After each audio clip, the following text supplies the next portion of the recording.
말씀의 제목은 신앙, 하나님께 올인입니다. 신앙, 하나님께 올인. 우리가 보통 카드 게임을 하게 될 때 자신이 가진 전부를 걸 때 우리가 보통 올인하면서 그렇게 모든 것을 걸게 되죠. 일명 우리가 이제 몰빵이라고도 사용합니다.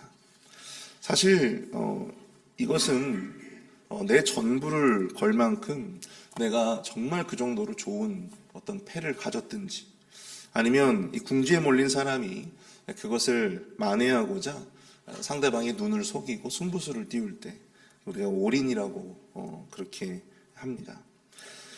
리스크가 큰 만큼 최고의 수익을 거둘 수가 있기 때문이죠. 때로 우리는 승부수를 띄워야 할 때가 찾아옵니다. 일생일대의 어떤 기회가 왔다거나 아니면 일생일대의 위기의 순간에 우리는 반드시 승부수를 띄워야 합니다. 그것은 영적인 세계에서도 마찬가지예요. 오늘 본문에서 욥은요, 이 고난 속에서 침묵하시는 하나님의 응답을 받아내기 위한 나름의 승부수를 지금 띄우고 있는 것입니다. 자신의 의로운 어떤 삶의 모습들을 이렇게 열거하면서 지금 하나님이 주시는 그 고난을 받아야 할 하등의 이유가 없다. 나는 의로운 사람이기 때문에 하나님으로부터 그런 고난의 형벌을 받아야 할 이유가 없는 사람이다. 라고 하는 것을 지금 항변하고 있는 것입니다. 자신은 이토록 끔찍한 고난을 당해야 하는 그 어떤 이유도 없다고, 하나님을 믿는 또한 섬기는 신앙인으로서 부끄러운 일이 없다고, 결격 사유가 없다고, 하나님께 자신의 어떤 삶을 건 승부수를 띄우고 있는 것이죠. 욥이 내걸고 있는 이 신앙의 승부수를 보게 되면 여러분, 우리가 나름 이 신앙에 대해서 깨닫게 되어지는 몇 가지 영적 통찰들을 발견할 수 있게 되어집니다. 오늘 특별히 이 새벽에는요, 욥이 내건 이 신앙의 승부수를 통해서 하나님을 믿는 신앙이라고 하는 것이 과연 어떠해야 하는가라고 하는 것에 대해 함께 상고해보고 은혜를 나누어보기를 원합니다. 첫 번째로, 우리의 신앙은 말이 아닌 거룩한 삶을 실천하는 것이다 라고 하는 것입니다. 우리의 신앙은 말이 아닌 거룩한 삶을 실천하는 것이다. 어제부터 오늘 본문에 이르기까지 욥은요, 하나님 앞에 자신이 저지르지도 않은 죄를 열거하거나 또 자신이 행했던 선한 일들을 지금 이렇게 밝히고 있습니다. 욥은 탐욕을 저지르지도 않았고요, 또 결혼한 사람의 몸으로서 다른 여인에게 마음을 빼앗기지도 않았습니다. 남종과 여종을 학대하지도 않았고, 또 도움이 필요한 자들을 그는 외면한 적도 없다고 이야기를 합니다. 오늘 본문 24절을 보시면, 만일 내가 내 소망을 금에다 두고 순금에게 너는 내 의뢰하는 바라 하였다면, 만일 재물의 풍부함과 손으로 얻은 것이 많음으로 기뻐하였다면, 만일 해가 빛남과 달이 밝게 뜨는 것을 보고 내 마음이 슬며시 유혹되어 내 손에 입맞추었다면, 그것도 재판에 회부될 죄악이니 내가 그리하였으면 위에 계신 하나님을 속이는 것이리라. 욥은 하나님을 속이고 다른 것에 곁눈질을 하지 않았다고 하는 것입니다. 물질에 곁눈질하지 않았고 또 우상 숭배에 곁눈질하지 않았다고 하는 거예요. 30절을 또한 보시게 되면, 실상은 나는 그가 죽기를 구하는 말로 그의 생명을 저주하여 내 입이 범죄하게 하지 아니하였노라. 자신은 입술로 범죄한 적도 없다고 이렇게 욥은 밝히고 있습니다. 그는 관대했고 또 자신이 부리는 소작인들의 땅을 함부로 빼앗거나 착복하지 않았어요. 욥은 자신의 이러한 삶이 이러할진데 어찌 하나님이 자신에게 고난을 주시는지 그것에 대한 답을 듣고 싶어 했습니다. 그는 진정으로 하나님 앞에 자신이 바른 신앙인이었음을 호소합니다. 우리는 욥이 지나온 삶의 발자취를 우리가 쭉 돌아보면서 우리가 무엇을 좀 생각을 해봐야 할까요? 오늘 우리가 가장 먼저 신앙에 대해서 생각해 봐야 할 부분은 바로 신앙이라고 하는 것은 결코 우리의 삶과 분리되어질 수 없다라고 하는 사실입니다. 솔직히 아주 많이 당돌해요. 지금 욥이 하나님 앞에 내가 이러한 죄를 저지르지 않았고 또 이런 의로운 일을 했다라고 이렇게 스스로 밝히는 것이 솔직히 하나님 입장에서 봤을 땐 참 너무 당돌해 보였을 것 같아요. 세상에 온전한 사람이 어디 있겠습니까? 하나님 앞에 자신의 의로움을 드러낼 수 있는, 저렇게 이렇게 당당하게 하나님 앞에 자신의 의로움을 드러낼 수 있는 사람이 과연 누가 있겠습니까? 욥이 지금 사실 뭘 몰라서 지금 이렇게 이야기를 하고 있는 것이지만, 그럼에도 불구하고 우리가 깨달아야 될 것은 무엇이냐면, 욥의 이 말들을 통해서, 욥의 이 언급들을 통해서 생각해 볼 수 있는 것은, 하나님을 믿는 신앙이라고 하는 것이 결코 말에 머무르지 않고 우리가 어떤 삶의 모습에 나타나야 하는 삶이, 이 신앙과 삶이 서로 분리될 수 없다라고 하는 사실을 우리가 분명히 보게 된다라고 하는 것이죠. 단순히 하나님을 향해 입술로만 신앙인인 척 했던 것이 아니라 하나님을 믿는 사람다운 거룩한 삶을 실천했던 사람, 적어도 그것을 위해서 좀 당돌하기는 하지만 그럼에도 불구하고 노력했던 사람이 바로 욥이라고 하는 사람이었습니다. 세상에 자신의 삶을 통해 의로움을 얻을 수 있는 이는 아무도 없을 것이지만 적어도 욥은 그 가운데에서 어쩔 수 없으니 타협하고 포기하며 살아야지, 그런 마음으로 신앙생활을 했던 사람은 아니었던 것 같습니다. 적어도 이 정도는 돼야, 이 정도 삶의 거룩을 실천할 수 있어야 그래도 하나님 앞에 우리의 인생을 건 어떤 승부수를 띄워볼 수 있지 않겠습니까? 예전에 제가 존경하는 한 목사님의 설교를 통해서 들은 이야기가 있어요. 그 교회에 예배도 정말 잘 드리고 또한 이 교회의 어떤 성경 공부 모임에도 정말 열심히 왔던 한 청년이 있었다고 합니다. 그 목사님이 청년을 눈여겨보고는 참 취업하기가 어렵잖아요. 그래서 그 교회의 사업을 꽤 크게 하시는 안수 집사님이 계셔서 이제 그분에게 이제 그 청년을 소개를 해 주셨다고 합니다. 그래서 이제 그 사업체에서 그 청년이 좀 일할 수 있도록 좀 힘을 써달라고 이제 그렇게 이제 말씀을 하신 것이죠. 그래서 그 집사님이 한번 그 청년을 한번 보자 하면서 이제 면접을 이제 보게 되었다고 하는데요. 근데 면접 당일이 되어서도 그 청년이 나타나질 않는 거예요. 나중에 그 모든 사실을 알게 된 목사님이 청년에게 물었다고 합니다. 왜 면접장에 가지 않았느냐? 내가 그 안수 집사님한테 얼마나 많은 부탁을 했는 줄 아느냐? 그러자 그는 이런 이야기를 했다고 합니다. 자신이 그날 큐티 모임을 하다가 보니까 큐티 모임이 너무 은혜로워가지고 그게 시간 가는 줄을 몰랐다는 거예요. 큐티 모임을 하다가 자신이 그 면접장에 가지 못했다고 이야기를 하는 겁니다.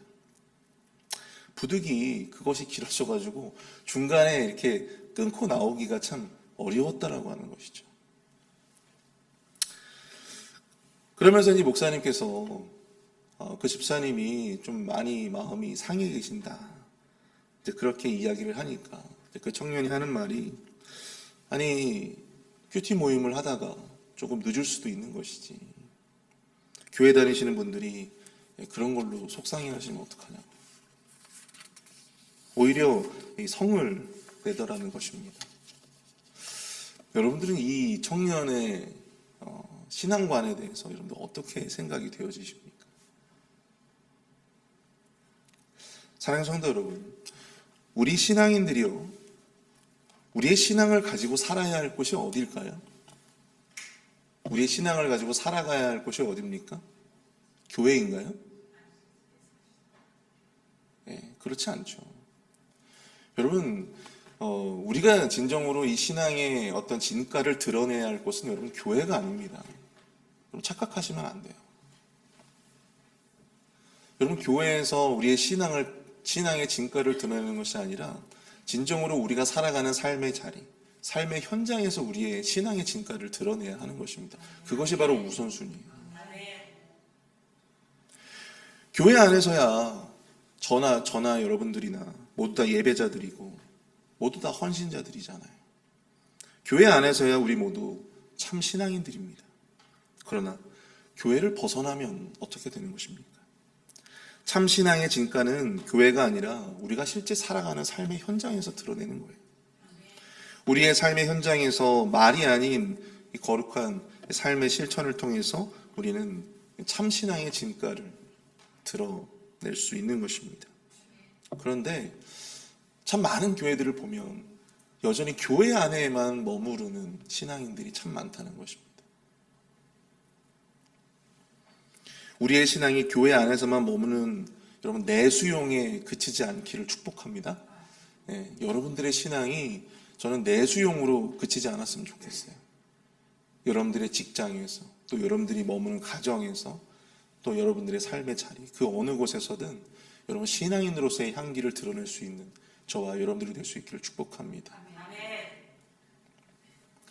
두 번째로 우리가 좀 생각해 볼 수 있는 부분이 뭐냐면요, 우리의 신앙은 결국 하나님께 올인하는 거다라고 하는 것입니다. 우리의 신앙은 하나님께 올인하는 거예요. 하나님께 모든 것을 거는 것입니다. 오늘 본문 35절을 보시면요, 누구든지 나의 변명을 들어다오 나의 서명이 여기 있으니 전능자가 내게 대답하시기를 바라노라. 나를 고발하는 자가 있다면 그에게 고소장을 쓰게 하라. 이 구절이 굉장히 중요해요.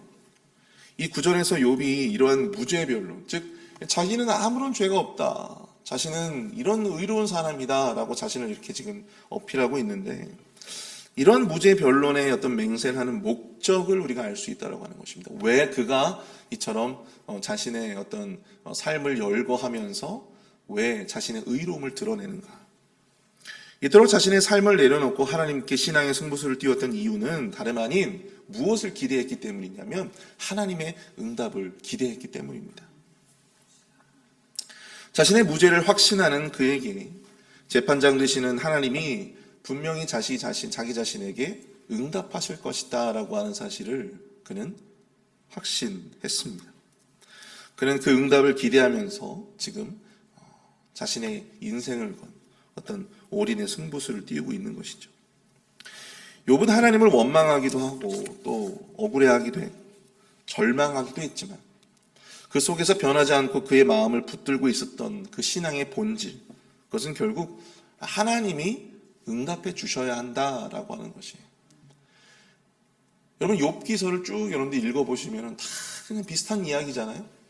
그 비슷한 이야기들 속에서 우리가 놓치지 말아야 될 한 가지 줄기는 뭐냐면 그는 하나님께 증명하고 싶었다라고 하는 것입니다. 사람들보다도 하나님께 증명하고 싶었어요. 결국 하나님의 응답을 그는 바랬습니다.